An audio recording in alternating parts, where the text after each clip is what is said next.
ورنہ کئے بودے زی ہا، ورنہ کئے بودے دی ہا اختلاف، ورنہ پھر مطلب معاملات، دینی معاملات میں پھر اختلاف کیوں ہوتے؟ ہر بندہ بیٹھ کے عاقبت دیکھ لیتا، معاملات دیکھ لیتا۔ تو جو دوسرے کے طریقے پر، دوسرے کے مسلک پر اور مشرب پر اختلاف ہو رہا ہے، وہ اس وجہ سے ہو رہا ہے کہ انہوں نے یہ راستہ اپنایا ہے، اور یہ راستہ دیکھنے کے لیے تمہیں کسی مرشد کی ضرورت ہے تاکہ تم فرق کر سکو کہ تم نے کون سے راستے پر چلنا ہے، اور پھر جب اس کے اوپر چلو گے تو تم اپنا جو تمہارا تقاضا ہے، تم اپنا راستہ متعین کر لو گے، اپنے اس تقاضے کو پالو گے۔ تو عاقبت دیدن نہ باشد دست باف، دست باف کہتے ہیں ہاتھ کا کھیل۔ عاقبت کو دیکھنا یہ کوئی ہاتھ کا کھیل نہیں ہے، ورنہ کئے بودے دیں ہا اختلاف، ورنہ پھر یہ اگر یہ اتنا ہی آسان ہوتا تو پھر یہ اتنے معاملات میں اختلافات والی تو کوئی صورت تھی ہی نہیں۔ در یکے گفتہ کہ استا ہم تو ہی، ایک میں اس نے یہ کہا کہ یار یہ جو مرشد تلاش کرنا، یہ کس نے تلاش کرنا؟ تو نہیں تلاش کرنا نا۔ تو اس کا مطلب ہے جب تیرے اندر استاد تلاش کرنے والی خاصیت ہے تو پھر استاد تو خود ہے، تو نہیں تلاش کرنا ہے نا، یہ فیصلہ تم نے کرنا ہے کہ یہ میرا استاد ہے، تو پھر یہ سمجھو کہ پھر تم خود استاد۔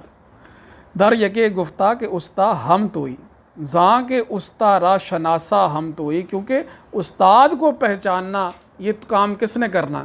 یہ تم نے کرنا۔ استاد کو پہچاننے والا بھی تو ہے، تو جب استاد کو تو پہچان سکتا ہے تو راستے کو نہیں پہچان سکتا، پھر یہ کام بھی کر لے۔ مرد باش و سخرائے مرداں مشو، خود مرد بن دوسرے مردوں کا مطیع نہ ہو۔ اس فرما برداری میں کیا پڑھا؟ مرد باش سخرائے مرداں مشو، رو سرے خود گیر و سرگرداں مشو، جاؤ اپنی راہ تم اپنا لو، تم دوسروں کے راستے میں سرگرداں نہ ہو، اس میں پریشان نہ ہو۔ وہ راستہ انہوں نے دیکھا ہے، اس پہ چل رہے ہیں، تم اپنے راستے پہ چلو، خود مرد بنو۔ دوسروں کا مطیع اور فرما بردار ہونے کا کیا فائدہ؟ در یکے گفتہ کہ این جملہ یکیست، ہر کے او دو بیند احول مرد کیست۔ تو مردک آ گیا، کاف لگا دیا نا ساتھ، احول مرد کے، گھٹیا کمینہ انسان ہے اور بہنگا بھی ہے، جو کہ اشیاء کو جو ہے نا جی وہ دو دیکھے، یعنی تمام جتنی بھی اشیاء ہے نا جی یہ ایک ہیں، اور ان کے درمیان جو تمایز ہے نا جی وہ مرتبہ تعین کے اندر ہے، ان کی حقیقت ایک ہے، ٹھیک ہے نا۔ ان کو دو دیکھنے، یہ وہی وحدت الوجود والی باتیں آ گئی نا، اس طرح کی بات کر دی کہ در یکے گفتہ کہ این جملہ یکیس، سب کچھ کیا ہے؟ ایک ہی ہے، ٹھیک ہے نا۔ جو ان کو دو کہے، ہک ہے ہک ہے ہک ہے، ساکو ہک دی دم دم سکھ ہے، جیڑا ہک کو ڈوں کر جانے وہ کافر مشرک ہے۔ یہ بات ان کی ہے، انہوں نے کہا کہ اس کو دو نہیں دیکھنا، بس کیا دیکھنا؟ ہک ہے ہک ہے۔ در یکے گفتہ کہ این جملہ یکیست، ایک میں اس نے کہا یہ جتنا بھی نظام ہے نا سارا، یہ صرف ایک ہی ذات ہے حقیقت میں، ہر کے او دو بیند، جو بندہ بھی اس کو دو دیکھے گا، وہ پہلے پیچھے آ گیا نا کہ جی وہ اس کو دو بوتلیں نظر آ رہی تھی، وہ احول تھا، تو وہ احول مرد کیست، وہ بیچارہ جو ہے کیا ہے؟ احول بندہ ہے۔ در یکے گفتہ کہ صد یک چون بود، دوسرے میں اس نے کہا کہ جو 100 ہیں وہ ایک کیسے ہو سکتے ہیں؟ در یکے گفتہ کہ صد یک چون بود، ایک میں اس نے یہ کہہ دیا کہ یہ اختلاف ہے، ظاہری بات ہے، ہر ایک یہ تو مختلف معاملات میں ہے نا، نہ تو آپ کسی کو تمام معاملات میں متحد کہہ سکتے ہیں، نہ آپ کسی کو تمام معاملات میں جو ہے ایک دوسرے سے مختلف کہہ سکتے ہیں، ٹھیک ہے نا۔ جتنی بھی اشیاء ہیں وجود والی صفت میں تو سب ایک ہے، لیکن اختلاف پر جائیں تو پھر زید اور عمر میں بھی اختلاف ہے، ان کی طبیعت کے اعتبار سے، ان کے جسم کی ساخت کے اعتبار سے، ٹھیک ہے نا. تو بعد اعتبارات کی ہے، نہ تو کلی طور پر سب کو الگ کہا جا سکتا ہے کہ ہر لحاظ سے ان میں اختلاف ہے، نہ یہ کہا جا سکتا ہے کہ ان میں ہر لحاظ سے اتحاد ہے، ٹھیک ہے نا جی. بلکہ بعض اعتبارات ایسے ہیں کہ جن میں متحد ہیں، یعنی جتنے بھی جاندار ہیں، جتنی بھی اشیاء ہیں، وجود کے اندر ہر چند کے وجود ممکن ہے، لیکن صفت وجود میں تو سارے ہی ایک ہیں کہ نہیں ہیں. تو صفت وجود میں سارے ایک ہیں، لیکن یہ ہے کہ اپنے اپنے اعتبار سے ان کی نوعیں جو ہیں وہ آگے مختلف بنتی چلی جا رہی ہیں. تو کہا کہ در یکے گفتہ کہ صد یک چوں بود، 100 جو ہیں وہ ایک کیسے ہو سکتے ہیں. اب ایک اعتبار سے یہ بات درست ہے اور ایک اعتبار سے یہ بات درست نہیں ہے. این کے اندیشد، این کے اندیشد مگر مجنوں بود، یہ خیال کس کو آئے گا؟ یہ اسی کو آئے گا جو مجنوں ہے. یعنی اس نے یہ کہا کہ جو بندہ یہ سمجھتا ہے کہ یہ سب کچھ ایک ہی ہے وہ مجنوں ہے، یعنی اسی طریقے کا جو پہلے بیان کیا اس کا ابطال کر دیا. ہر یکے کولیست ضد ہم دگر، جتنے بھی اس کے طومار تھے نا، اس میں ہر ایک بات دوسرے کی ضد تھی. چوں یکے باشد یکے زہر و شکر، فرمایا زہر اور شکر ایک کیسے ہو سکتے ہیں. تو بعض میں اس نے جو دیا وہ زہر والا معاملہ تھا، بعض میں اس نے جو دیا وہ شکر والا معاملہ تھا، لیکن با اعتبار ایک دوسرے کے ضد ہونے کے، کبھی وہ زہر ہے کبھی وہ شکر ہے، کبھی وہ زہر ہے کبھی وہ شکر ہے. اس طرح کا معاملہ جو ہے نا جی وہ اس نے ایک خلط ملط کر کے ان کو دے دیا.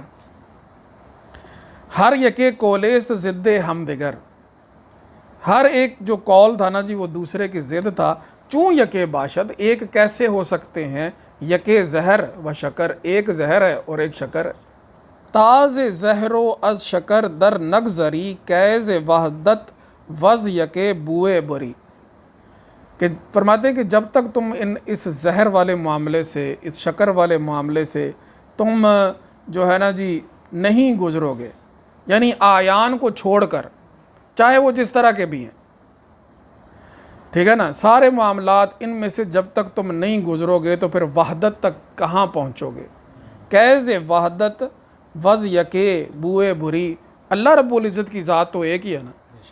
تو دنیا کے اندر تو یہ اختلاف ہیں، ایک بات یہ کر دی ہے، دوسری بات یہ کر دی، ایک اعتبار سے وہ ضد ہے، دوسری اعتبار سے جو ہے نا جی وہ اس کے مخالف چل رہی ہے، ایک اعتبار سے وہ زہر ہے، دوسرے اعتبار سے وہ شکر ہے. فرمایا یہ زہر شکر سارا، وہ بات آ گئی نا اللہ رب العزت کی وحدانیت کی، تو دل میں خیال آ گیا. ایک نسخے میں یہاں آگے ایک شعر آتا ہے کہ وحدت اندر وحدت است این مثنوی، از سمک رو تا سماک اے مانوی. فرمایا یہ نیچے کی باتیں ہیں، جہاں یہ الگ الگ معاملات ہو رہے ہیں، وہاں تو کوئی ایسا معاملہ نہیں نا. زہر اور شکر سے تو گزر جا، آگے ان معاملات سے اپنے آپ کو نکال اور حقیقت کی جانب تو دیکھ. اب بات وہی آ جاتی ہے کہ مولانا روم رحمۃ اللہ تعالی علیہ نے یہ اتنے جو معاملات ذکر کیے تو یہ من وجہن درست ہیں اور من وجہن یہ غلط ہے. لیکن بات یہ ہے نا کہ اگر کوئی اس وجہ پر ہے جو درست ہے تو وہ درست ہے، اگر کوئی اس وجہ سے اس پہ اوپر اعتراض کر رہا ہے یا اس کے مخالف ہے تو وہ ظاہری بات ہے، اس کی بات اپنی جگہ پہ ٹھیک ہے.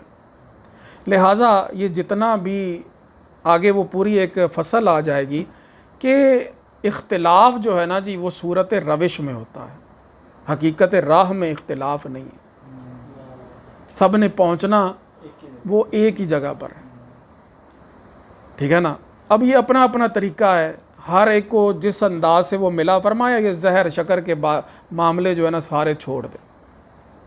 میری مثنوی اس کو پڑھ، وحدت اندر وحدت است این مثنوی، اس میں وحدت کی باتیں ہم تمہیں پہنچانا چاہتے ہیں اس ذات واحد تک. سمک کو چھوڑ کر سماک تک جا، سمک مچھلی کو کہتے ہیں عام طور پہ، لیکن یہاں مراد یہ لی جاتی ہے زمین کے نیچے. وہ جیسے اعلیٰ حضرت کا شعر ہے، سماک و سمک میں سکہ نشان تمہارے لیے، زمین و فلک سماک و سمک میں سکہ نشان تمہارے لیے. تو سماک و سمک یعنی سماک بلندی کو کہتے ہیں، آسمان آ گئے اس میں نا، تو سمک مچھلی کو کہتے ہیں، زیر زمین کو کہتے ہیں. تو وحدت اندر وحدت است این مثنوی، از سمک رو تا سماک اے مانوی. جو مخاطب ہے اس کو مانوی فرما رہے ہیں کہ اللہ تجھے معنی سے آگاہ کر دے، تجھے حقیقت آگاہ کر دے. تو فرمایا یہ سارے معاملات جو ہے نا جی، اختلافات اور یہاں پر مختلف انداز سے جو یہ سارے سلسلے دیکھے جا رہے ہیں. اب یہ سارا بیان ہے جو اتنا یہ اختلاف بیان کیا، یہی چیزیں ہیں نا جی کہ کوئی کسی نظر سے اس کو دیکھ رہا ہوتا ہے، کوئی کسی نظر سے اس کو دیکھ رہا ہوتا ہے. وہ واقعہ تو بیان ہو گیا کہ اس نے تو وہ تمہاروں میں تبدیلی کر دی، ایک میں کچھ تھا ایک میں کچھ تھا. اس حکایت کا جو مقتضا تھا وہ تو یہاں پہ حل ہے. وہ تو اتنی سی بات سے بھی حل ہو سکتا تھا کہ جی کسی میں کچھ لکھ دیا کسی میں کچھ لکھ دیا. تو پھر اتنی تقریر کرنے کی ضرورت کیا تھی کہ ایک میں یہ لکھا ایک میں، کھول کھول کے پڑھ دے رہے ہیں مولانا روم. بات یہ نہیں. انہوں نے یہ اتنے اختلافات بیان کیے کہ کسی کی نظر میں کچھ ہوتا ہے کسی کی نظر میں کچھ ہوتا ہے، وہ من وجہن درست ہوتا ہے اور من وجہن وہ درست نہیں ہوتا. حضرت مجدد اہل ثانی علیہ رحمہ کی تعلیمات آپ دیکھیں، آپ فرماتے ہیں یہ سما والا جو کام ہے نا، یہ تو بچوں کا کھیل. وہ پیر سائیں غلام رسول قاسمی صاحب کو کہتے ہوئے سن رہا تھا، وہ کہتے تھے کہ یہ طریقت میں کوئی رقص وغیرہ کوئی چیز نہیں ہے. لیکن بابا بلے شاہ صاحب سے پوچھیں، وہ کہتے ہیں عشق بلے نو نچاوے یار تے نچنا پیندا ہے. سامنے ہوے یار تے نچنا پیندا. یہ ان کی بات. یہ عشق نہیں ڈردا موت کو، پاویں سولی چڑھنا پے، نچ نچ کے یار منا لیندا پاویں کنجری بننا پہ جائے. یہ ان کو ملا ایسے نا. مولانا روم رحمۃ اللہ تعالی علیہ سے پوچھیں کہ سما کیا ہے، یعنی ضد والی بات ہوگی نا. بالکل یہ کیا کہہ رہے ہیں کہ یہ زہر ہے، چھوڑو ان کو. یہ کیا کہہ رہے ہیں کہ یہ تو یوں سمجھ لو کہ تم خواہ مخواہ میں اپنے آپ کو جو ہے نا، تم کیا کہتے ہیں کہ منقے پر اور کشمش پہ تم نے اپنے آپ کو خوش کر لیا. جیسے بچوں کو دے دیتے ہیں نا، کوئی منقہ کوئی کشمش دے دیتے ہیں، کوئی بادام دے دیتے ہیں تو بچہ خوش ہو جاتا ہے. تو حضرت مجدد علی ثانی علیہ رحمہ کی تعلیمات یہ کہتی ہیں کہ تم اگر سماع کی طرف جاتے ہو، تم اگر رقص کی طرف جاتے ہو، تو یہ ایسی ہے کہ جیسے بچوں کو جو ہے نا جی کچھ ٹافیاں دے دی جائیں. لیکن مولانا روم رحمۃ اللہ تعالی وہ سب کچھ انہوں نے چھوڑ چھاڑ کے سماع کا رستہ اختیار کر لیا. اللہ اکبر. فرمایا کہ یہ زہر و شکر والے جو معاملات ہیں نا جی، ان اختلافات سے تو اپنے آپ کو گزار لے تاکہ تو حقیقت آگاہ ہو جائے، تو تجھے وحدت کی جو ہے نا جی وہ خوشبو آ جائے. راستہ جو ہے نا جو اس میں اختلاف ہیں، یہ معاملے موجود ہیں، یہ چلتے چلے آ رہے ہیں، لیکن ہر ایک کا جو مقتضا ہے اور مقصود ہے وہ تو یار کے ساتھ وصال ہی ہے نا. کوئی رو کے یار منا لینا تو کوئی سونگ کا بھی منا لینا. ہیں جی، یہ تو اپنے اپنے نصیب کی بات ہے نا جی. نہ کسی کے رقص پہ طنز کر، نہ کسی کے رنج کا مذاق اڑا، جسے چاہے جیسے نواز دیں. یہ نصیب کی بات ہے. تو این نمت وی نو دہ دفتر و دو، اس طریقے پر اور اس نو پر 10 دفتر اور 2 یعنی 12 دفتر بر نوشت آ دین عیسیٰ را عدو. وہ جو دین عیسیٰ کا عدو تھا، دشمن تھا، اس نے وہ 12 کے 12 دفتر لکھے اور ان کے اندر اس طرح کے اختلاف وہ انہوں نے ذکر فرمائے. تو یہاں پر ہم آج اپنا درس ختم کرتے ہیں. آگے وہ ایک اور نئی فصل شروع فرمائیں گے جس میں وہ یہ بتائیں گے کہ یہ جو اختلاف ہے یہ صورت روش میں ہے. طریقہ کار جو ہے نا اس میں اختلاف ہے، نئے در حقیقت راہ میں اختلاف نہیں ہے۔ ای نمت وی نو 10 دفتر دو، اس نمت اور اس نو پر انہوں نے 12 دفتر جو ہے نا جی اس نے لکھے کہ جو دین عیسیٰ کا دشمن تھا، عدو تھا۔ اللہ رب العزت ہم سب کو معارف حقیقی سے جو ہے فیض یاب فرمائے۔ وآخر دعوانا الحمدللہ رب العالمین۔